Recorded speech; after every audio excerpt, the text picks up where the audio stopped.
வணக்கம் உறவுகளே, மதுரையிலேருந்து நான் உங்கள் சாயம்மா. இன்றைக்கி நம்ம வீட்டில் என்ன ரெசிபி பண்ண போகிறோம் அப்படின்னு பார்த்தா, நாட்டுக்கோழி குழம்பு. அதுதான் இன்றைக்கி செய்ய போகிறோம். வாங்க எப்படி செய்யலான்னு பார்க்கலாம். எல்லா மசாலாவும் வறுத்து அரைச்சி பண்ணுறது, எப்படி பண்ணுறதுன்னு பார்க்கலாம் வாங்க. அதுக்கு வச்சு கடாய்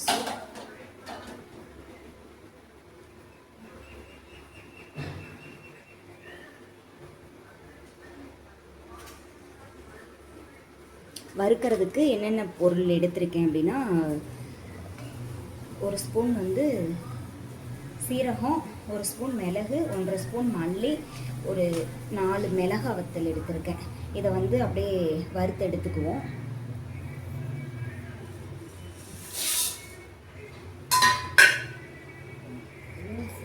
கொஞ்சம் லைட்டாக எண்ணெய் விட்டு விட்டால் போதும். வறுத்து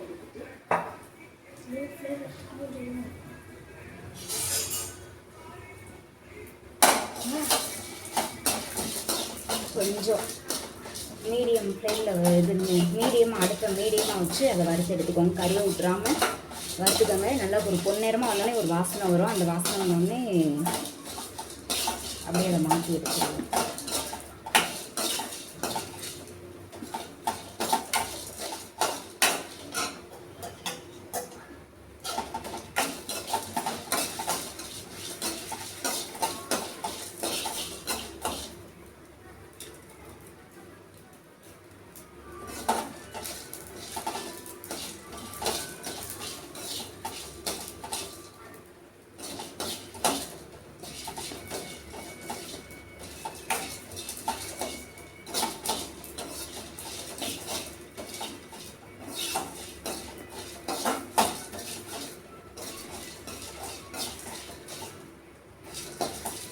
பொரிஞ்சிருச்சு. இதை அப்படியே மாற்றி எடுத்துக்குவோம். ஒரு தட்டில் மாற்றி வச்சுட்டு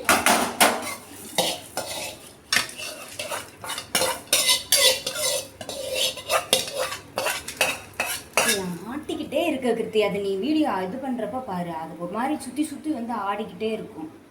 கரெக்டாக ஒரே இடத்துல கையை வச்சு இது பண்ணுறது.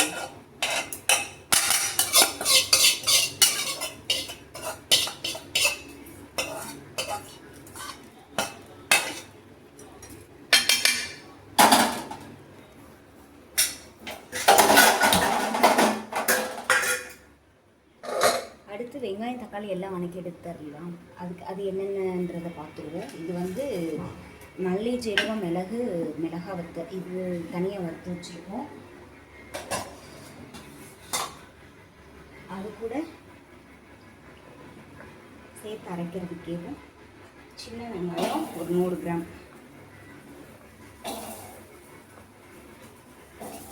சின்ன வெங்காயம் ஒரு 100 கிராம், ஒரு 10-15 பல் பூண்டு.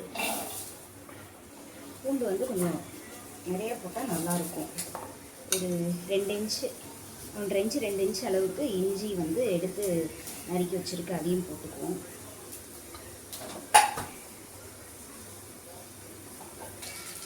எண்ணெய் கொஞ்சமாக இருக்கிறதுனால எண்ணெய் ஊற்ற மறந்துட்டேன். இப்போ கொஞ்சம் எண்ணெய் ஊற்றிக்குவோம்.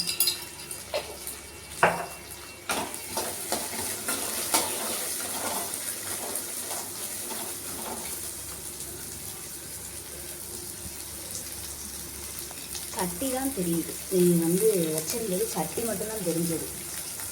என்னாச்சு?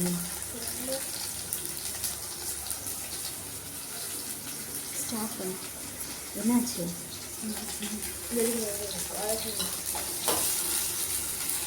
உனக்கு பார்க்குறப்ப தெரியலையா?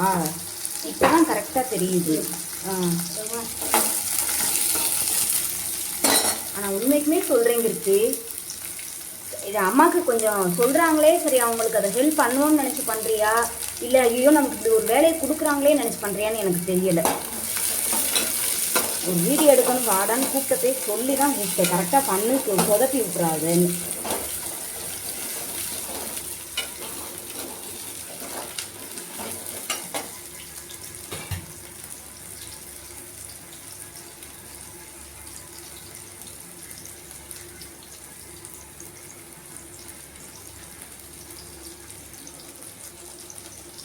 இது கூட ஒரு தக்காளி கட் பண்ணி வச்சுருக்கேன், அதையும் போட்டுக்கிறேன்.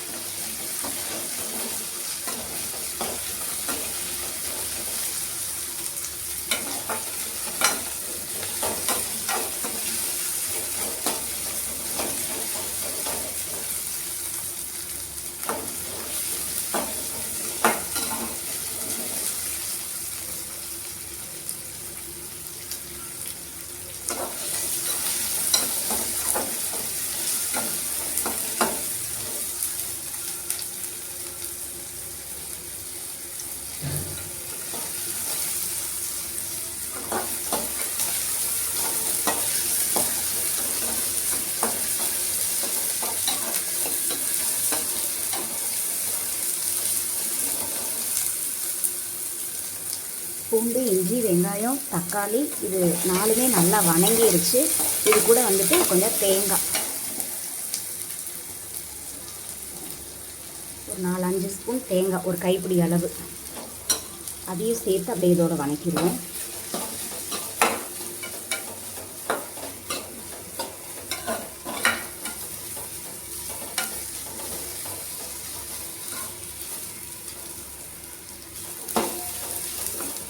தேங்காய் போட்டு சிம்மில் வச்சுக்கோங்க, சிம்மில் வச்சு வணக்கிக்கோங்க.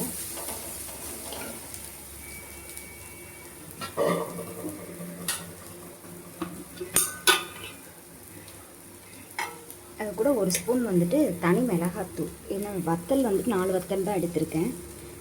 அது கூட தனி மிளகாத்தூள். இது எதுக்காக இதோட போட்டு வணக்குறோம் அப்படின்னா, கொஞ்சம் லைட்டாக கொஞ்சம் திக்னஸ் கிடைக்கும் ஒன்று, இன்னொன்று கொஞ்சம் நல்லா கலராகவும் இருக்கும். அதுக்காக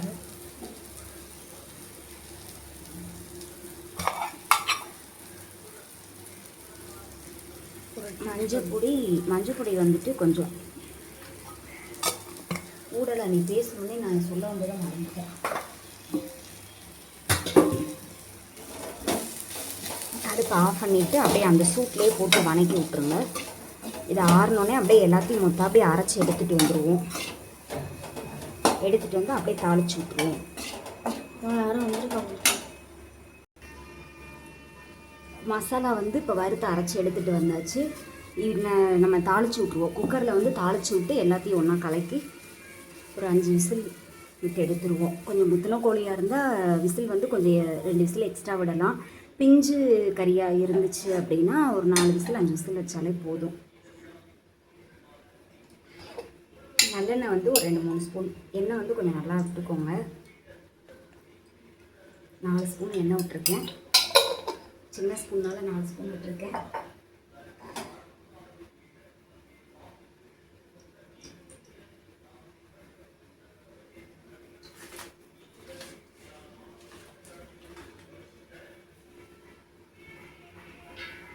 எண்ணெய் காஞ்சோன்னே இது கூட வந்து ஒரு 1/4 ஸ்பூனுக்கு கம்மியாக சீரகம் போட்டு, ஒரு கைப்பிடி வந்து சின்ன வெங்காயம் சின்னதாக நறுக்கி வச்சுருக்கேன், அதையும் போட்டுருங்க.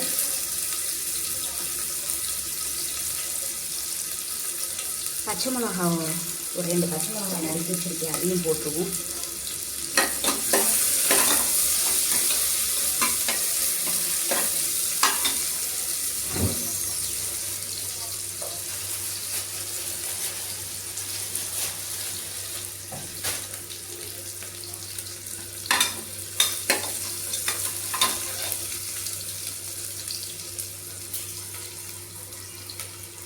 அது கூட அப்படியே கொஞ்சம் கருவேப்பிலை,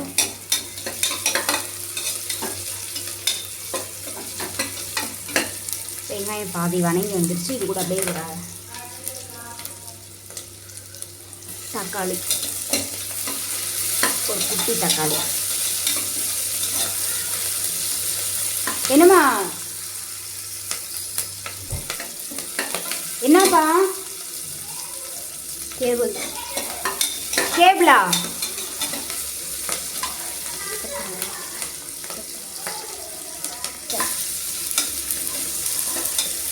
அந்த தக்காளி, ஒரு சின்ன தக்காளி, ஒரு தக்காளி வேறு போட்டிருக்கேன். இப்போ வந்து தாளிக்கிறதுக்கு என்னென்ன போட்டிருக்கோன்னா, கொஞ்சம் வந்து சீரகம், சின்ன வெங்காயம் ஒரு 10 சின்ன வெங்காயம், கருவேப்பிலை, பச்சை மிளகா ஒரு 2 பச்சை மிளகா, தக்காளி ஒரு சின்ன தக்காளி, இதெல்லாம் போட்டு நல்லா வணக்கிட்டு அப்படியே அது கூட நம்ம கறி வந்துட்டு கழுவி எடுத்து வச்சுருக்க அந்த கறியை அது கூட சேர்த்துருவோம். அப்படியே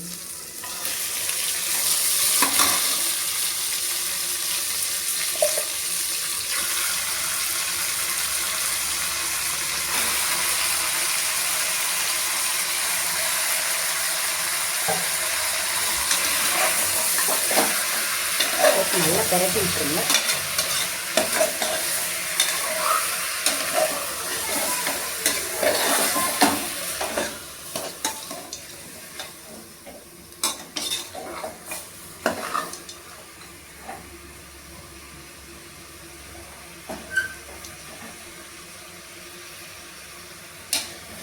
ஒரு 2 நிமிஷம் அப்படியே லைட்டாக பெரட்டி விட்டு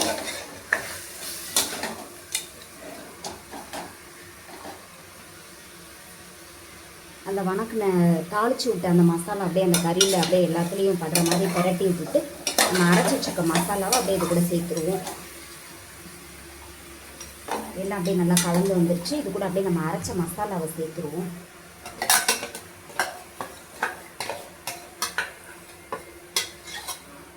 மசாலாவையும் போட்டு ஒரு பெரட்டி விட்டுட்டு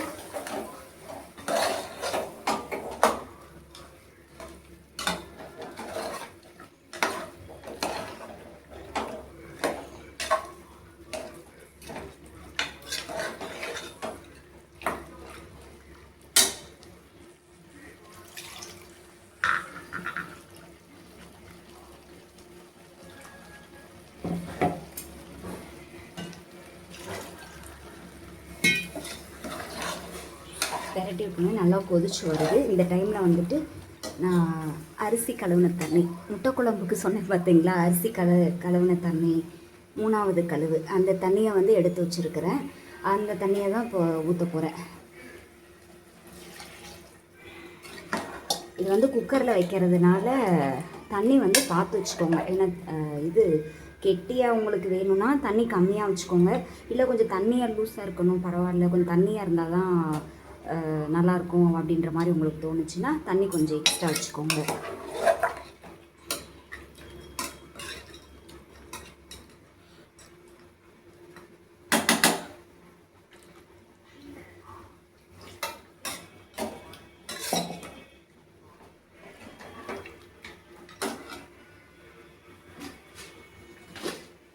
இதுக்கு தேவையான அளவு உப்பு, கல்லுப்பு தான் நான் போடுறேன். தேவையான அளவு உப்பு போட்டுட்டு நல்லா அப்படியே பெரட்டிட்டு போவோம்.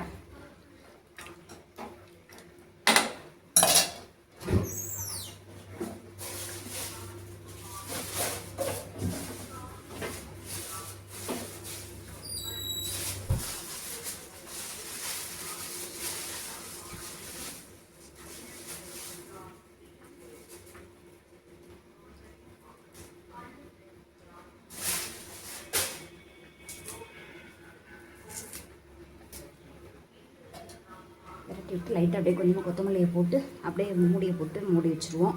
ஒரு 5 விசில் விட்டு எடுத்து பார்ப்போம் எப்படி வெந்திருக்குன்னு.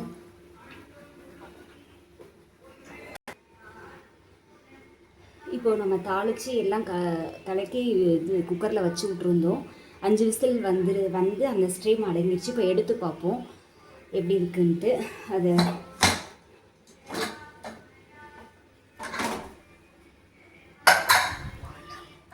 மணக்குதா? குழம்பு வந்து நல்லா வெந்து என் பிள்ளை பெரிய பிள்ளையே நல்லா மணக்குதுமா அப்படின்ட்டான். நல்லா வெந்து குழம்பு கரெக்டான பக்குவத்துக்கு வந்துருச்சு. இதுக்கு ஒரு சின்ன தாளிப்பு மட்டும் போட்டுருவோம், அவ்வளோதான். குழம்பு ரெடி. தாளிக்கிறதுக்கு என்னென்னு பார்த்துருவோமா?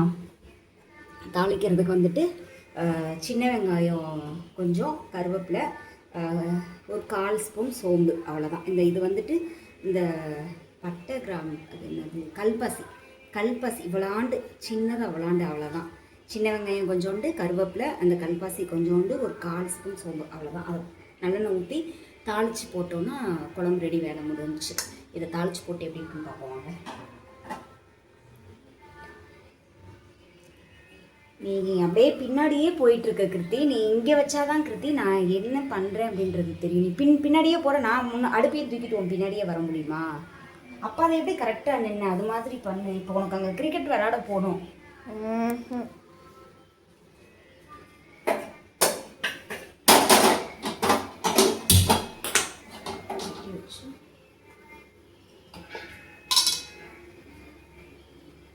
தாளிப்பை காமிச்சிரு.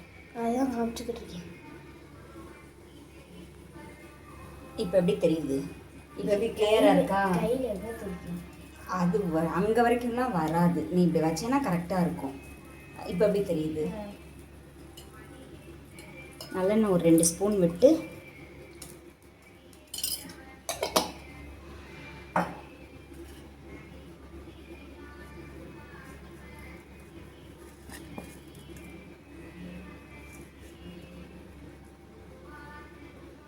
எண்ணெய் காஞ்சிருச்சு. எண்ணெய் காஞ்சோடனே அந்த அந்த இது சோம்பு ஒரு 1/4 ஸ்பூனும் அந்த கல்பாசி ஒரு இவ்வளாண்டு ஒரு சின்ன பிஞ்ச், அவ்வளோதான். அதை மட்டும் போட்டுட்டு அது பொரிஞ்ச உடனே அப்படியே இந்த சின்ன வெங்காயத்தையும் போட்டுருவோம்.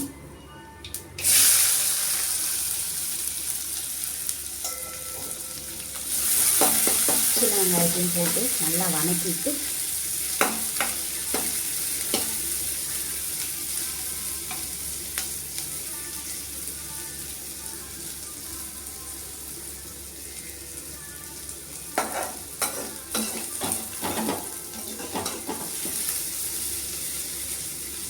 நம்ம வந்து அரைக்கிறதுக்கு தாளிச்சு விட்டோம் பார்த்தீங்களா, கறியை வதக்கி இது பண்ணுறதுக்கு, அதுக்கெலாம் வந்து சோம்பு சேர்க்கல. இப்போ லாஸ்ட்டான தாளிப்புக்கு மட்டும்தான் சோம்பு சேர்த்துருக்கோம். அந்த தாளிப்புக்கு வந்துட்டு நம்ம சீரகம் தான் சேர்த்தோம். இது வந்து சும்மா விளாண்டு வாசனைக்காக.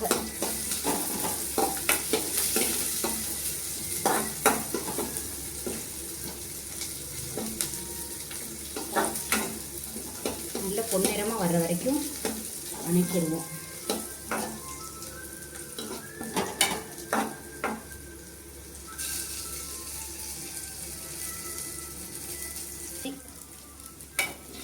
நல்லா இந்த அளவுக்கு வணங்கிடணும். வணங்கினதும் அப்படியே கருவேப்பிலையை போட்டு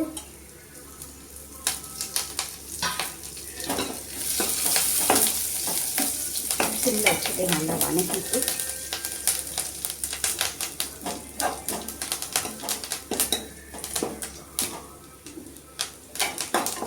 அவ்வளோதான். அப்படியே தூக்கி போட்டு கலக்கிட்டோன்னா வேலை முடிஞ்சு.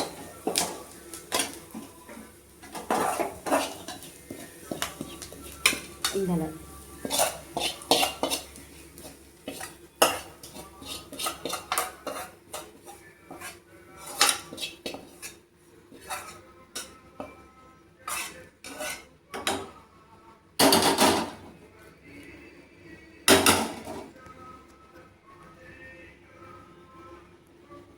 அவ்வளோதான். குழம்பு ரெடி முடிஞ்சு.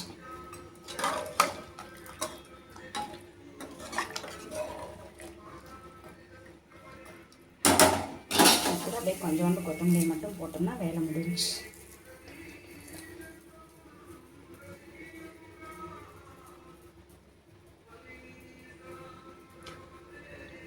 இப்போ நான் சொன்ன இதே பக்குவத்தில் நீங்கள் செஞ்சு பாருங்கள். சொன்ன அளவோடு நான் சொன்ன பக்குவத்தில் செஞ்சு பாருங்கள். இப்போ நான் எந்த அளவு கறினா அதை ஸ்டார்டிங்கில் சொல்லாமல் விட்டேன்.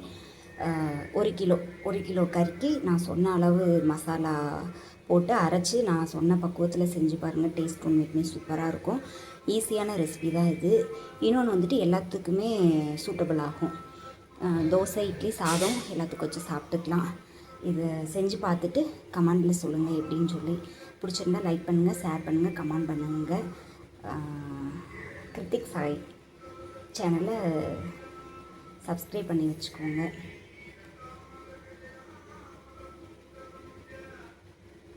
அப்போ தான் நான் அடுத்தடுத்து போடுற வீடியோ உங்களுக்கு வந்து சேரும். ரொம்ப நன்றி மக்களே. வணக்கம்.